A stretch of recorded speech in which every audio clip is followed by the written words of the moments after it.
Power Producers Shop Talk, where we are refining and redefining the sales game by equipping you with the tools you need to differentiate yourself in the marketplace.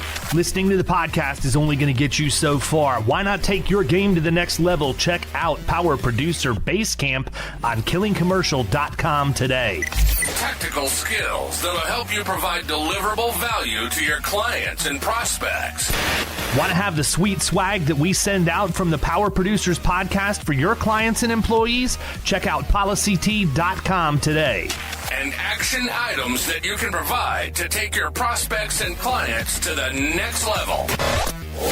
Want to create an online presence but don't know how to start? Check out crushingcontent.com. It's done for you, so all you have to do is show up. This is Power Producers Shop Talk, production redefined. Are you ready to feel the power? What's up, everybody? Welcome to Power Producers Shop Talk, where we are talking about the Protege and becoming the Protege for Season 3. Last week, you heard from Sam Lorenz. You are now getting ready to hear from Mr. Hotel himself, Joe Hollier. And it's interesting, the first two slots are the guys who probably did, in my opinion, the best job with their application videos. I can say that because the only thing that it puts weight on is whether or not they got in. Now they got to prove themselves, but just kind of wild how that turned out. So what's going on, Joe? How are things? There you go, a little subtle drop to the Power Producers. Little subtle, not subtle nod to the king here. There we go. Well, I'm holding my Steven Sedlak Yeti mug that he sent me one time after being on the podcast. It's my favorite mug to drink coffee from every day, because I feel like I can close like Steven Sedlak when I drink from this. So, well, you know what? It's funny you say that because I work in and out of Eric Garcia's agency, and I say that because he's got one of these floating around too. So you nail the marketing side, but you also provide a constant reminder of closing for me. So there you go. That's good. I'm glad. It's got to be one of my favorite mugs. So thank you eternally for that. Absolutely. Yeah. So things are going good, man. I'm excited. Here we are. And it's great to be back here. So thanks for having me. But I'm also just really excited about the Protege. I wasn't a guy for a long time who measured Q3, Q4, but this year especially, like coming out of Q3, it's just trying to do things to get momentum going into the end of the year, because I know how lazy I get at year end, just distracted with so many other things with holidays and stuff. I just want to be as strong as possible going into the new year. And the Protege, I think, is going to just be a big help with that too. So doing well and just excited to just keep pushing forward.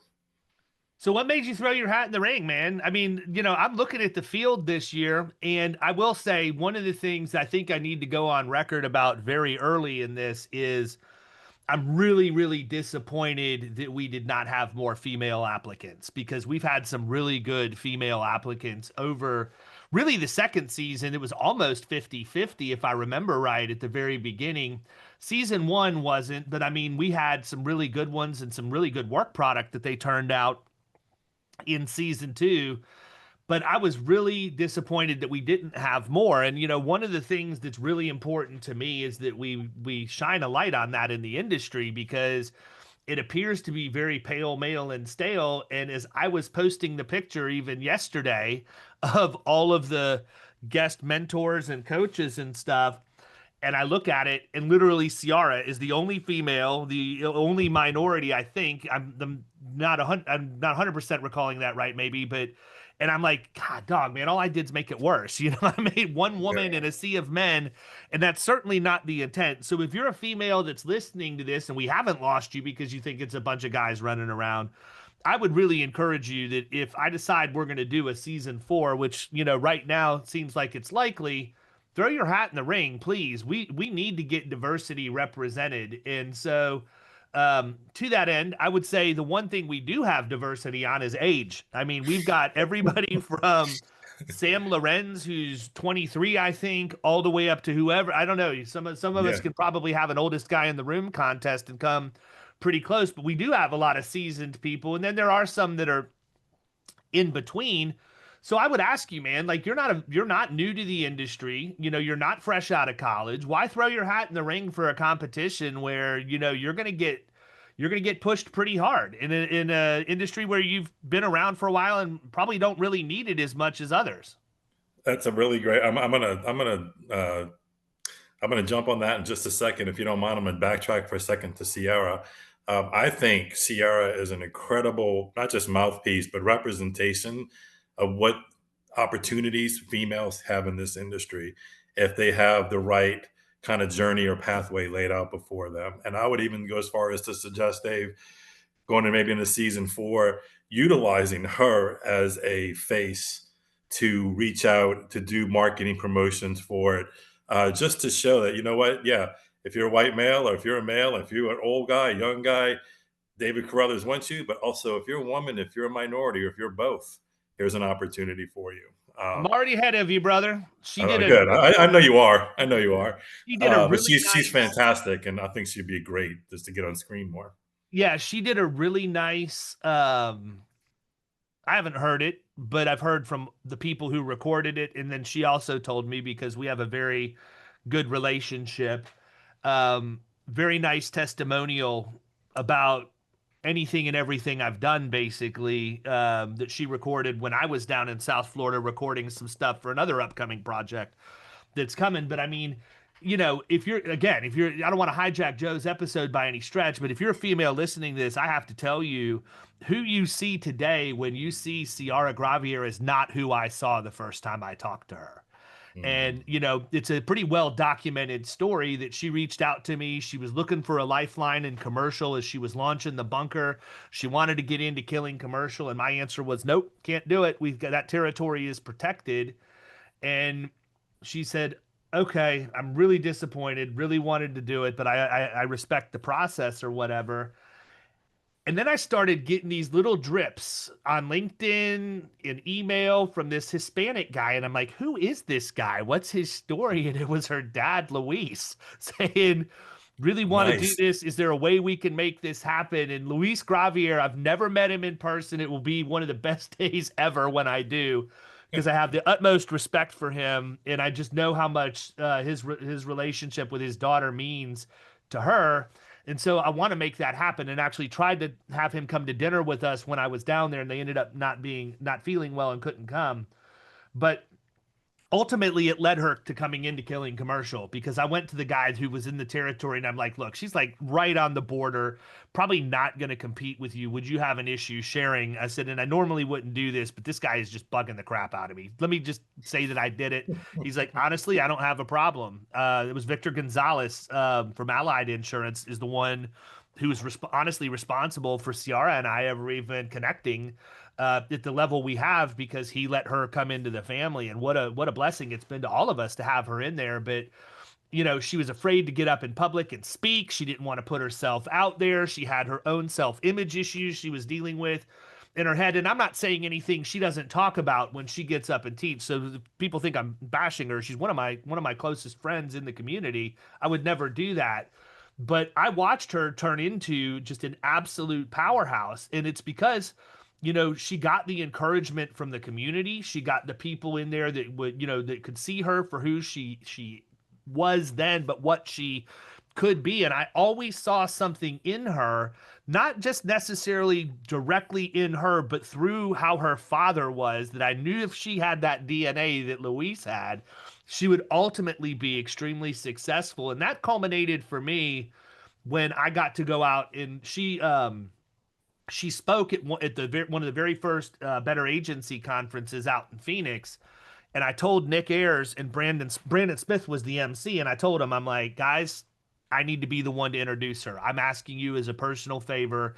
I know you got Brandon MC in this thing, but it would mean a lot to me if you would let me get up and tell her story before she talks. And she absolutely crushed it. Absolutely crushed it. And the next year, even more. And so, I wanted to dedicate a little bit of time talking about that, because ladies, we need you. Okay. The industry needs you. I'm not talking about for entertainment value on the Protege. That would be nothing more than a platform to get more visibility to just exactly how valuable having more females in the industry would be. in a more personal note, some of the best producers I've ever worked alongside of have been women. Like they could be absolute savages and, technically sound, detail oriented, completely different approach. But the industry needs to realize that we're in a different time and place than we were 50 years ago, but yet we continue to operate like we're back in those days, and there's just no excuse for it. Agree. And Ciara, I know if anybody I would allow to hijack my episode would be Ciara, and she's a great case study on exactly all the things you were just describing. That should be shared more because, quite frankly, and a lot of the work that I do in hospitality with hotels, part of the emphasis of my approach is, what's your culture like? What are the people behind the scenes? Do the housekeepers know what kind of opportunities they have for vertical growth? So, look, I'm the first person to stand up and applaud anytime there's outreach or outcry for let's get more women, let's get more minorities, let's get more both in our industry and on camera. I'm going to be your biggest fan on that. So I fully support any of that. So yeah, Now my let's talk about journey, why old however, guys. Well, yeah, let's talk about why we can get old guys on here now. right, right. Let's go back to the pale male conversation, can we? Good Speaking of grief. pale and male, right? So yeah, my journey's been a pretty wild one, I would say. This January is going to mark my 20 years of being in the insurance industry, and I probably shared this story with you before, Dave, but I started right after Hurricane Katrina. I got dragged kicking and screaming into it. I worked a lot in hospitality. I worked as a sound engineer. I would do both to try to pay bills and do things that I love because I have a creative side that I always need to feed. Um, and then and then my uncle, who was an agent, said, "You need to come work with me. It's insanity right now, but it's got a great career opportunity." Kicking and screaming, didn't want to do it, but he convinced me. After a few meetings, I got licensed.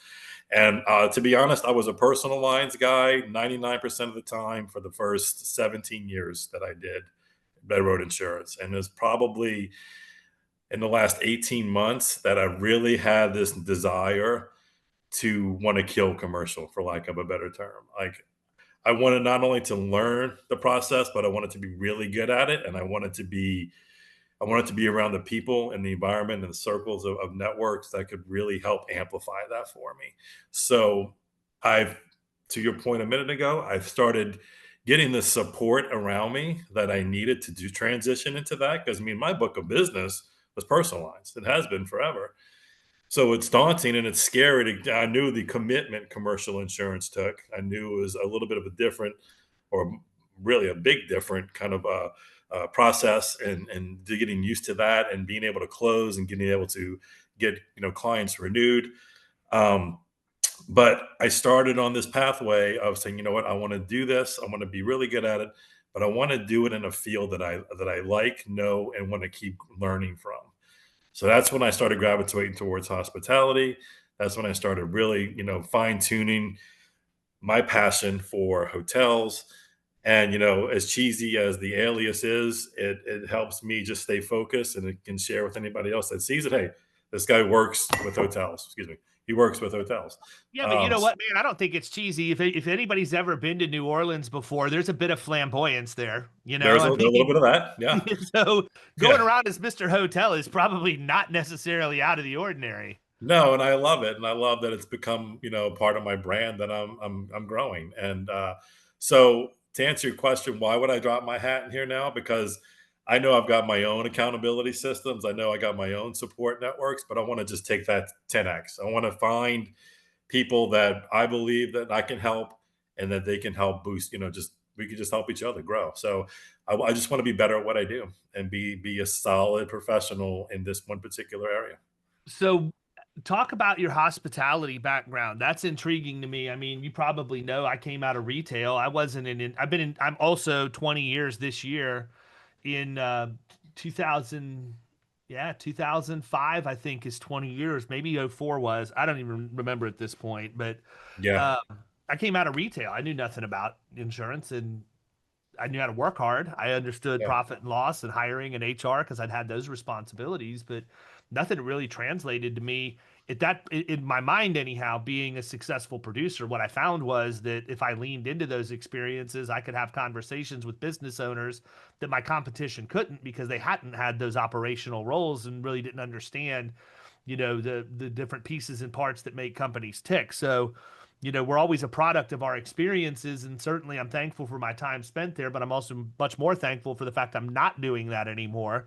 But I mean, what were you doing? I mean, were you everything from front of house to back of house to Yeah, whatever? But I really was, and a lot of it was on the restaurant side. I didn't do much on hotels back when I was younger, but a lot of it was restaurant, from bartending to front of the house management to back of the house cooking. I went to cooking school. Um, I I just love the industry, and hey, it what's was New hard not Orleans new to. about restaurants and food, man? Well, I mean, come Yeah, on. yeah, they always tell their own horn about that goofy stuff, right? But no, it's something that I grew to love at an early age in my 20s, and um, I spent a lot of time bouncing around in different places trying to figure out, okay, do I want to own a restaurant one day? Do I want to be a chef? But one thing I will say about hospitality that is invaluable is it really teaches you about people, about how to connect with people, how to take care of them, how to understand what they don't like, how to read them, how to build relationships. Like it's just you learn so much about life working through hospitality. I'll tell anybody that's sitting in front of me, if you really want to grow in your life when you're in your 20s, get a job waiting tables or bartending or work in a kitchen. You will learn really quick how life really works and just how to handle stress and how to just manage people. And so I came out of that with a really strong sense of, yeah, I'm good at what I do, but I wasn't quite fulfilled. I didn't want to, I knew how difficult it was to run a restaurant. I was intimidated by that. And like I said, at the time, I got opportunities to work in insurance, but hospitality teaches you just invaluable lessons on human relationships. And I think that carries over so well to being in sales, let's say, because you get those skill sets on, okay, now I know how to relate to people. Now I know, I could just be myself. They'll appreciate me for who I am, but I also know how to relate, and they'll respect that. So, you take away things from hospitality that I think you can't get from pretty much any other industry. Yeah, and the thing is too, that is no different than retail, right? So Yeah. you're dealing with two different sets of people. You're dealing with your team, which is typically, at least in retail and restaurants, is I feel like they're very parallel industries. You're not pulling from the depths of the talent pool. You know what I mean? I mean, Yeah. you're going to get who's willing, and at that time, to show up and work for much less than what people make in those roles today, and have to figure out how to motivate them, keep them engaged, and not lose them, because retention of your team is key. But then you're also dealing with the people who come in and are spending money and giving you the top line revenue from the guests and keeping those people satisfied. And I mean, that's a complete ping pong match back and forth, that you're having to deal with. And I do think, to your point, it helps you learn how to relate to people. One of the things I've talked about this maybe a couple times on the podcast, but when I came into the industry, everybody wants to give you the personality tests to see how successful you're going to be as a producer, and they want you to be a high D. Like that's where they expect you to be. And when I was working with a recruiter, because what happened for me is I knew where I was going to end up, but the guy that originally recruited me to come into the industry had a year and a half or 2 years before his non-compete from selling his prior firm was up. And he's like, I've got a place for you. You're just going to have to wait. And I'm like, I ain't waiting for anybody, man. If I'm going to do this the rest of my life, I need to go learn now. So I actually went and worked with a recruiter who put me in front of a bunch of people. And, number one, wasn't able to get hired. 12 agencies told me no before I finally found one that would say yes, which was demoralizing. But they ran me through the personality profile, and she goes, I can honestly say I don't know that I've ever seen anybody in my entire career, and this lady'd been doing this a long time, who is almost equal in all four quadrants. She said it's plus or minus 2 points in all four quadrants. And she goes, I just don't think this is going to play very well. She goes, I'm going to go to the agencies and present it to them. She said, but I'm just going to tell you up front, I don't expect good results. They're looking for high Ds. And I said, well, I would think they would be looking for somebody who's got equal in all four quadrants, because they can Mhm. relate to almost anybody. Yeah. And she said, well, I'll certainly tell them that you have the ability to overcome objections as you go through. That's a big one. And I said, well, I appreciate that, but you know what? Didn't work. They were looking for high D's, and well, as a result, they found out that I actually was able to produce because the ones who were the most vocal about, not thinking I would be successful are the ones that I targeted to take accounts from in my first few years.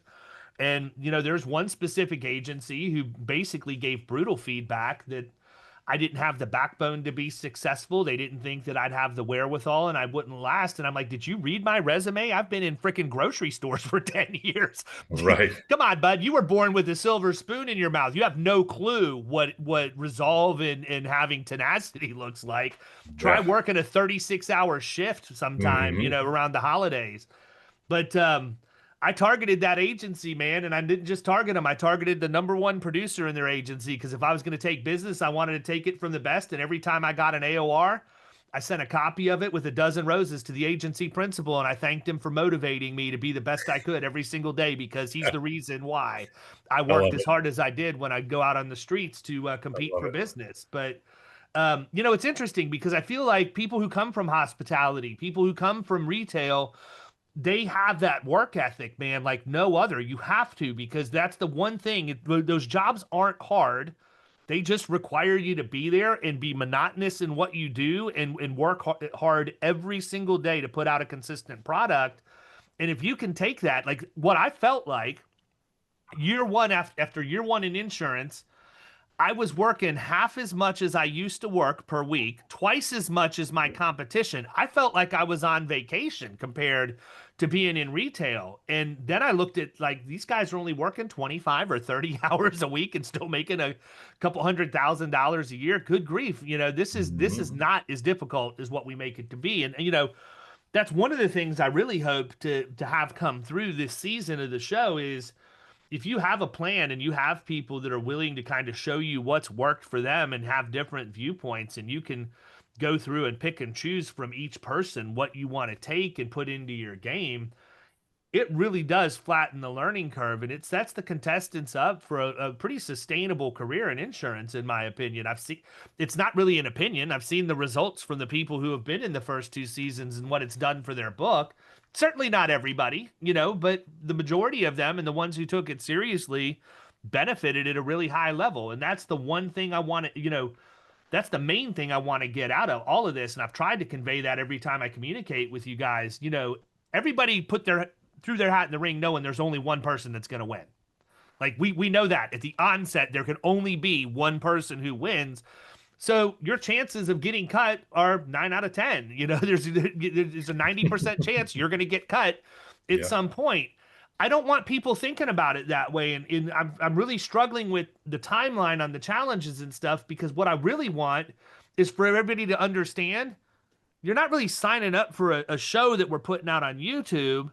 You're signing up for the opportunity to get training from some of the absolute best people you can in the industry that are going to give you homework assignments, grade you on those assignments, and help you grow as an individual, as a producer, and all of that, and implement that stuff into your career. We're just going to happen to show everybody who wants to watch what's going on. But the reality is, I want everybody, win, lose, or otherwise, to participate, because to be able to get in front of a lot of the people that I've brought in for even just an hour and pick their brain and just have that conversation, there's no chance people aren't going to benefit from that. And I really Yeah. hope that that's what comes through to the contestants more than anything else.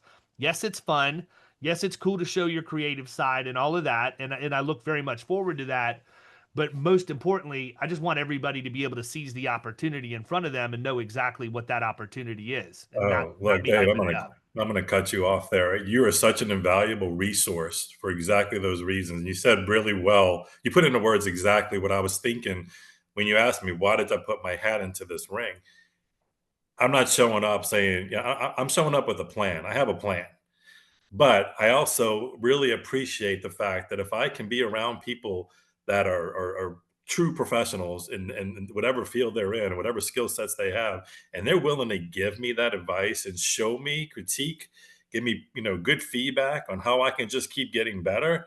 I mean, that's golden. And I mean, that's what I'm most excited about is just saying, okay, here's what I've been working on behind the scenes.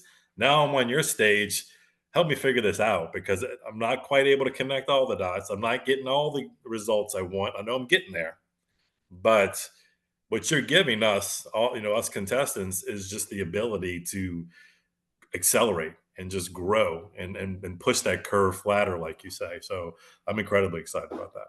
Well, and it gives you different people's perspectives on the exact same challenge, right? So that Yep. makes you stronger because you may see another contestant that came at about it from a completely different angle, and they may both be right, depending on what it is that they're trying to accomplish. And I can tell you just from my perspective, it challenges me to be better too, man. Like I'm not gonna lie, there's things that I've taken out of some of the games of the people that have submitted stuff and openly told them I'm going to use this moving forward. You just taught me something.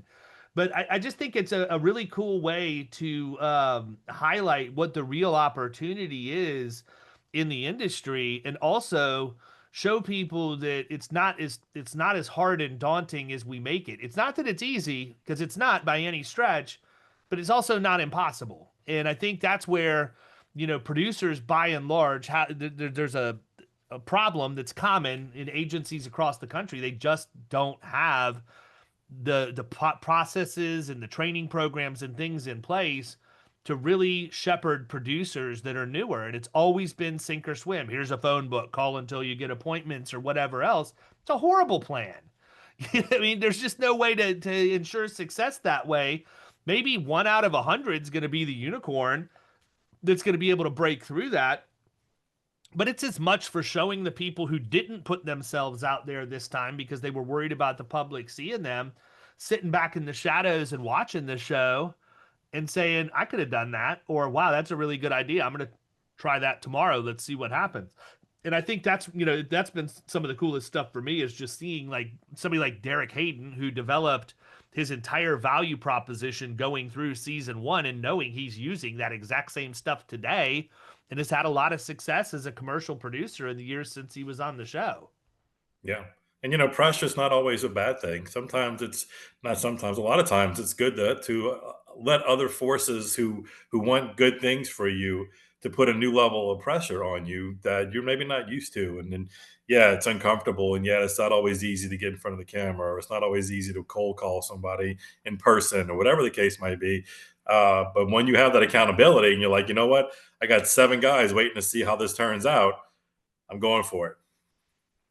You know what? I'll tell you, man, I really liked your submission video. I felt like there were 2 or 3 of you, and I want to be clear, like, I didn't give any rules, right? I didn't say, hey, you need to have great production quality, you need to do this, you need to do that. I just said, record yourself, tell me why you want to be on the show, give it to me. And some people took that and went way to that end, and other people just were like just raw on a selfie cell phone saying, I really need help. I'm coming to you because I feel like I can do this, but I need guidance, and I would appreciate the mentorship of the coaches and everything else. But I enjoy the production quality piece of it, because I do feel like the creative side is important in the competition to some degree. It certainly has never, I would say Derek was probably mildly creative. He's a creative guy, don't get me wrong, but his approach was sort of mild compared to some of the other ones that I saw. And the reason I'm saying that is because the contest isn't solely going to be won on creativity. Like, you could do the greatest production quality you want. That's not going to win in the real world. I'm looking for substance too. Sure. And to that end, somebody asked me, like, the number one question I get from everybody is, who's the front runner? And you know what? I've never really been able to understand how, like, a federal judge or a judge in court can remain non-biased, or allegedly remain non-biased, right? Right. Until I got into this. And I can honestly say, like, I am 100% unbiased whatsoever as to who wins, who doesn't, because ultimately, whoever I think has the best chance or whatever right now is irrelevant, because I've watched some of the absolute most creative and best submission video people crap the bed on the challenge stuff, and to the point where behind the scenes feedback was, I'm really disappointed. I expected a lot more out of you. Now, I never made that public, but I say that because I think a lot of people are going to look at that and say, I think Sam did great. I think Jacob Bronner did great. I think Joe's video was great. All of them really took the time to do that. And it's much appreciated. But at the end of the day, it's every week you have to get rehired. You know what I mean? And Yeah. so you Yeah. have to keep that up the entire time. That being said, I think that there's a lot of people who have the ability. There's 9 people that could win. Right now, it's anybody's contest, and it's going to be who pushes themselves the hardest, who takes it the most serious. I already know from experience there's going to be people that don't get their challenges in by the deadline, and I have to chase them down for it and everything else.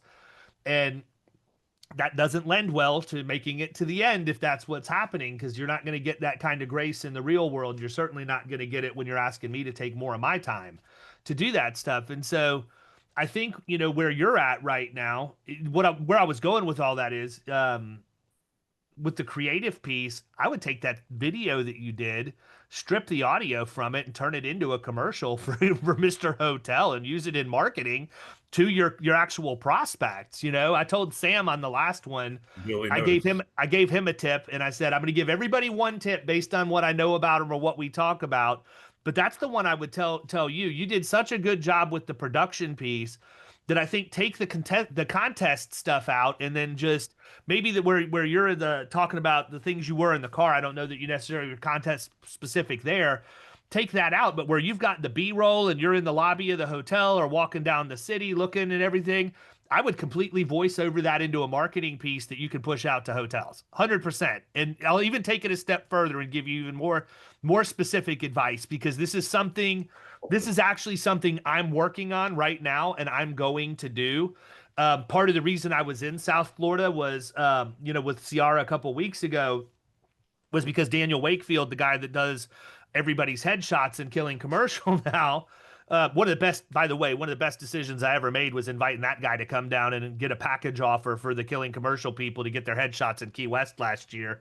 Yeah, I saw Best, that. I was jealous. best decisions for them, best decision for Daniel. I just look like a genius for coming up with it. I'm going to take credit for that one. And it was funny too. I know my ADHD's kicking in. I'll get back to what I was going to say, but it's funny too, because I had to guarantee Daniel a certain amount of money. And it wasn't a little bit. It was like, I want to say it was like $8,000 or something.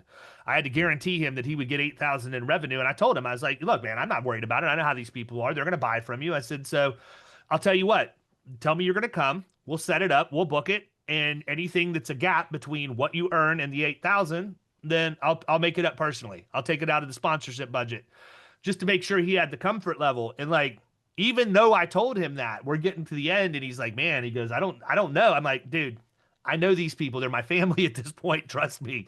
He went down there and blew it out of the water. There was he was completely full by the time he got there, because they all waited to the last minute, which I knew Right. they were.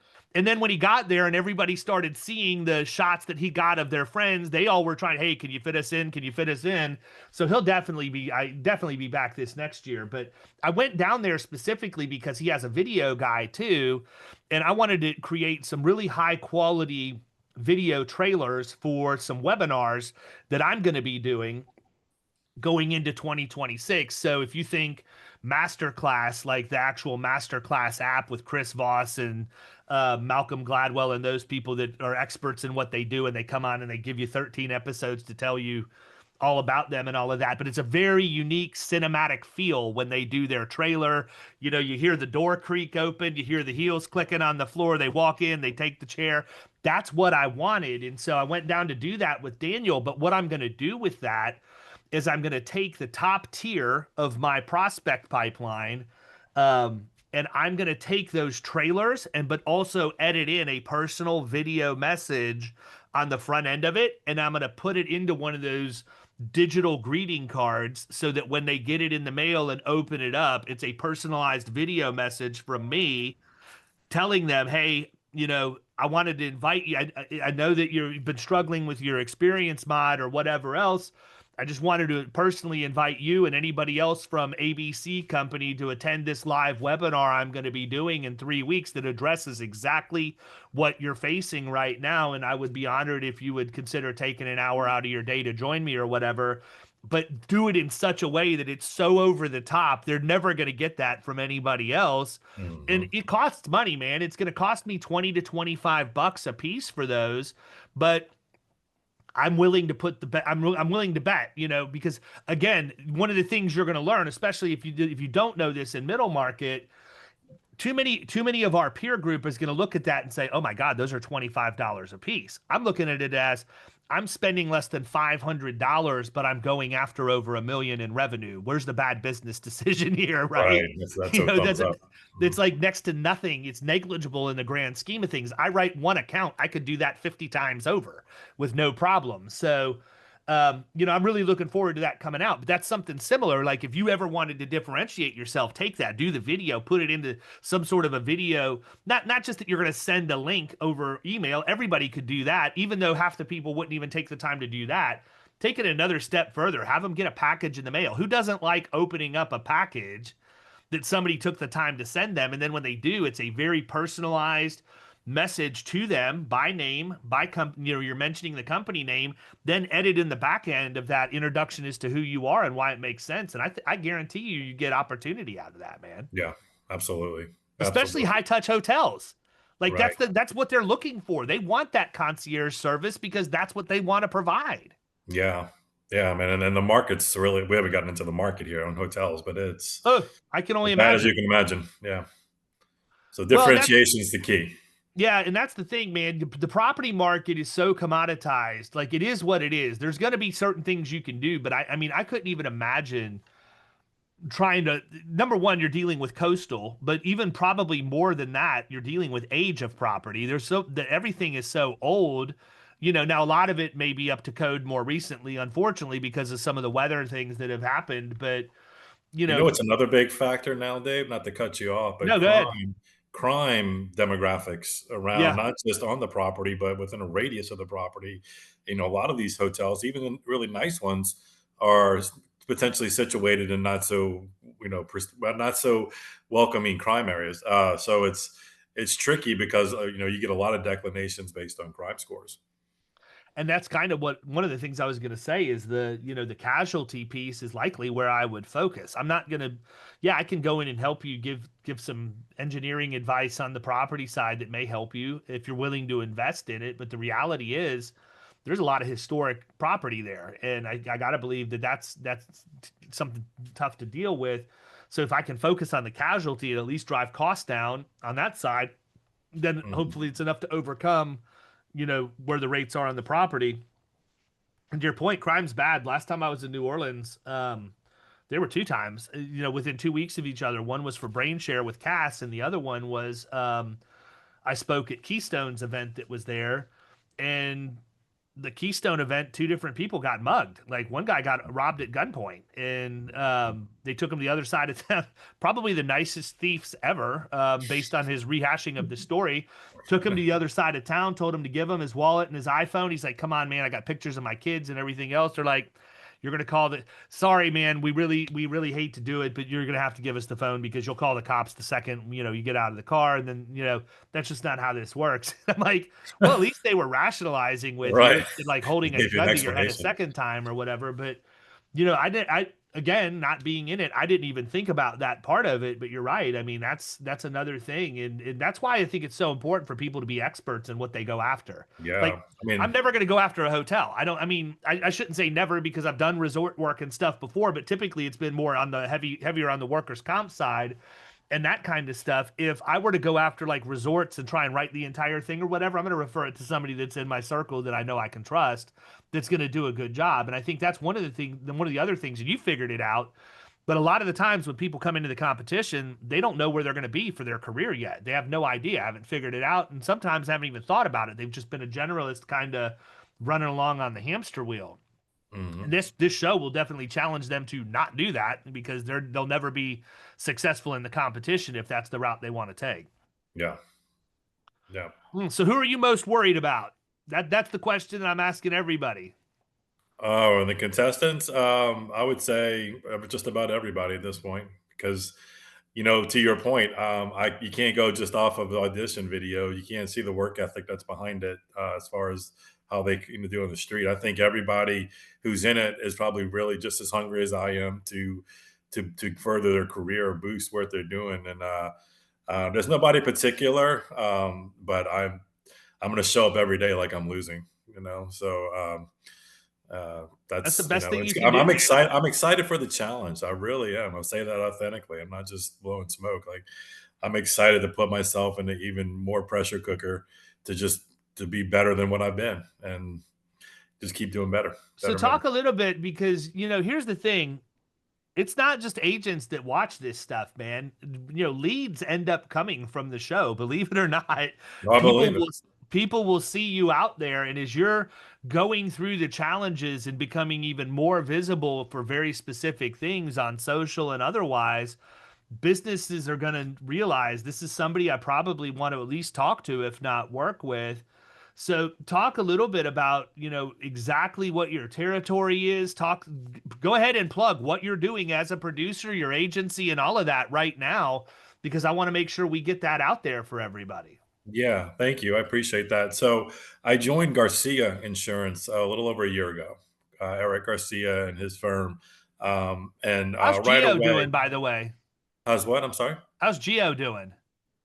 Gio's good. He had. Sounds like you knew he had a double lung transplant. Yeah, He, that's why I asked, man. yeah, he just hit his second year anniversary on that. Mm, So he's yeah. I talk to him on a daily basis. He's doing pretty well. Thanks. I'll let him know you asked about him. good. Yeah, no, I haven't talked to Eric in a while. I probably need to reach out to him too, but Yeah, he's good. But honestly, just nutshell on that real quick. One of the biggest motivators for me to switch agencies is to be, and ultimately become a partner with them is because of the culture. I love the culture that they have in house. I wanted to be part of a better culture, one that was more supportive. He knew my love of commercial, and he knew my love of wanting to pursue hospitality and hotels. And he's, him and his team have been behind me since day one. So the support, is there. Um, and when I go in, and one thing I learned in the last, probably 16 to 18 months about hotels is it's really hard and difficult to write insurance for hotels. Uh, you know, when you're looking at prospecting, and I like to prospect, what I call like boutique hotels or kind of mid-level to luxury hotels, right? And early on, one of the bigger challenges I was facing is finding the decision makers. There's every hotel is unique. You have some that are well run through corporate, you have some that are run by smaller hospitality co-ops or companies, and then you have ones that are just family owned and they do it themselves. And so I was doing a lot of cold calling. I was walking in trying to figure out who to talk to, hit a lot of walls and not be able to find the decision makers. Um, the ones that I found, I started networking with folks, and I started getting introduced to hotels and more in the economy tier. Now, the economy to lower tier properties, much more concerned about price. This they look at insurance as purely a commodity, and they yep. will negotiate that way for as long as it takes. And there's zero loyalty in that environment. Well, I'll Um, tell you what, man, too, and I'm not going to make a politically incorrect statement here, but that has a little bit to do with the um, sort of the environment that the people that, in my experience, own those hotels grew up in. They're typically not native to the U.S. They're from an environment where you literally negotiate everything to the floor, no matter what. So it's not like. And the other thing too is, well, the trust is not there either, I Dave. So was going to you think say the about, other trust, and then I don't also trust the pale male so much as I might somebody in my circle. that, and the other thing too is, we think insurance works the same way everywhere in the world, and it doesn't. Like, insurance is not valued or even utilized in a lot of other countries outside the US.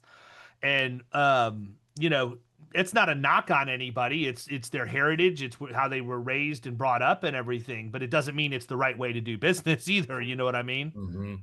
Yeah, so, selling on price is a tricky proposition, and what I realized too, when you're looking at the types of hotels I wanna work with, there's not in this region, there is not, hundreds and hundreds and hundreds of these types of hotels. There is probably 100, and so when, and some of the coaching that I've taken on in the last couple of years, they said focus on maybe 25 to 50 key clients that you want to work with and go after those with everything you have.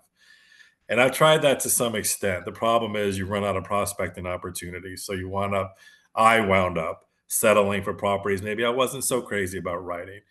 But what I realized ultimately, and the point of what I'm saying, is I came to understand I have to offer something more than just I don't want to be a quota for you. I'm not going to try to come in and quote your insurance and just keep trying to find you a better price. I can't be all the value proposition I have for you. I have to give something else back. So that's when I started moving towards the Mr. Hotel brand. I'm like, I want to create a platform or a brand ecosystem that represents what I really want to give, which combines storytelling, it combines risk expertise, and it includes hospitality culture. Culture is the heartbeat of these properties. Talk about hospitality staff. You don't get a great guest experience if you don't have a good culture. So you better be paying attention to that. And it also directly correlates with losses. You have fewer claims and you have a better culture. So the reason I'm saying all this is putting together this package and this value offer. I don't want to go in and just try to quote your stuff. I'm trying to go in and help create a strategy for you to protect your property and your people and just help you get better at what you're doing. And as a byproduct, at a minimum, I'm going to be saving you some money somewhere. So that's kind of where I am now, as it's landing and trying to and I'm making some progress in talking to more decision makers now for the properties I want to write, but I'm still not knocking it out of the park. So that's really where I want to focus. Yeah, and it's one of the things I talk about quite a bit with my own crew and the people in Killing Commercial.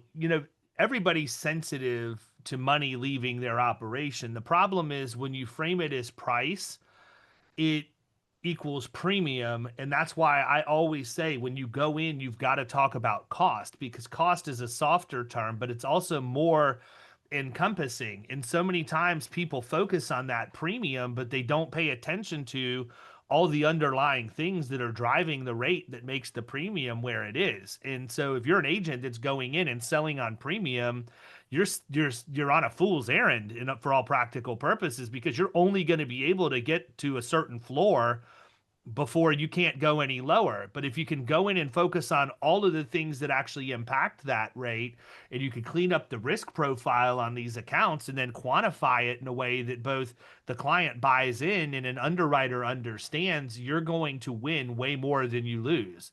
Because so many people out there are still the transactional agent. They just know, I just need to quote more. I just need to get more opportunities. Well, I'd rather work less in terms of that end of it and focus on the actual quality of the prospect on the front end, because I found even though the sales cycle may be a little longer, your close rates are higher, as is your retention, because you actually deliver on a promise as opposed to just going in and having to fight off everybody else every year 60, 90 days before renewal to get a premium that they'll be willing to buy. Yeah. And I've lost a lot of business and did not get the business just because of that process. Was it 92% of your prospects are going to stay with their incumbent agent? So it's, those numbers are real a lot of times.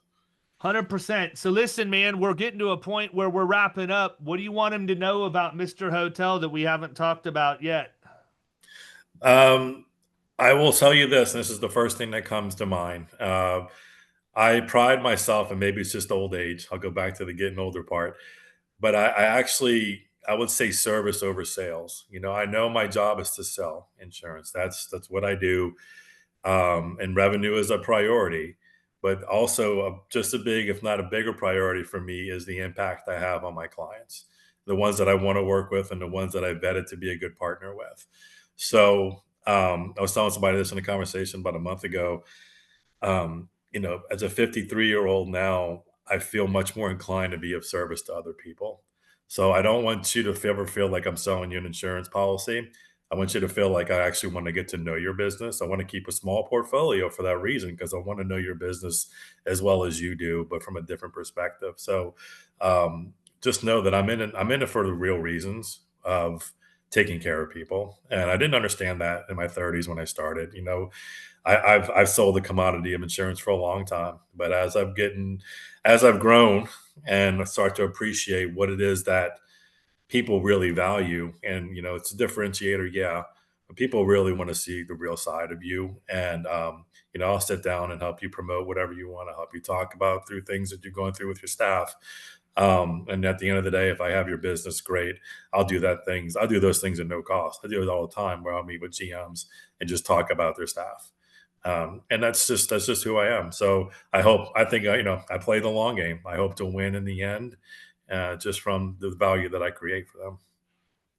Ultimately, one might argue you're going back to your roots. I mean, that just may have gotten confused for a few years in the middle, but you can't be in the hospitality industry for any length of time and not place a huge value on service. I mean, that's just, they go hand in hand. So now figuring out how to marry that experience that you had when you were younger to what your occupation is now and ultimately drive change for organizations is pretty powerful that you're able to do that. And I look forward to watching you progress through the competition, but more importantly, just watching you progress through what you're building with Eric and Gio at Garcia's agency there. And just wish you the best, man. I wish Yeah, everybody the best. I'm pulling for every single one of you. I really, it's like I got 9 kids right now. I can't love one more than the other one. Each you one's want them to got its, all win. Yeah, I yeah, mean, they got their own personality. They have their own quirks and everything else. And I love every one of them for different reasons, but I love them all equally. yeah, that's true. It's like you just want everybody to win. I want you to win. I want you to become just to continue to be such a valuable resource. And I want all the 8 other contestants just to grow and be awesome. So that's what I'm looking forward to the most. And I think no matter what happens, no matter what stage I get to, even though I am going to win, what stage I'm going to get to, I'm just going to be thrilled and so grateful for the experience.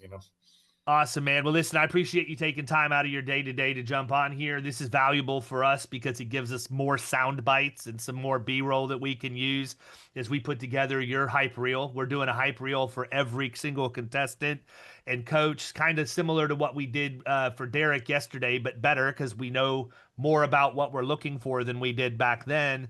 But then also to create the intro to the show, man, you never know what shots, what sound bites are going to show up for the rest of the season. So I appreciate you carving time out. I hope you have a great weekend. And everybody else, we're going to catch you next week where we have Mr. Lloyd Brown. See you, buddy. Thank you so much.